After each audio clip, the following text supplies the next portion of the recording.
a questa nuova puntata di Albignasico Channel. Domenica 12 aprile Albignasico ha visto ospite la Protezione Civile. Tutte le forze di pronto intervento sono scese in piazza per farsi conoscere e mostrare i mezzi che utilizzano nei casi di necessità per la prevenzione di tutti i cittadini.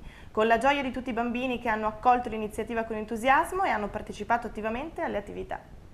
Continuano gli appuntamenti di Conoscersi per migliorarsi. Mercoledì 15 aprile alle ore 21 a Villa Ubizzi si terrà l'incontro dal titolo L'atto di volontà, quanto si è consapevoli delle proprie scelte. Prima edizione di Albignasico in Fiore, sabato 18 e domenica 19 aprile, con mercatini di prodotti tipici e artisti di strada, dalle ore 9 alle ore 20 presso Piazza Donatori di Sangue e Villa Ubizzi. Vi ringraziamo per l'attenzione e continuate a seguirci.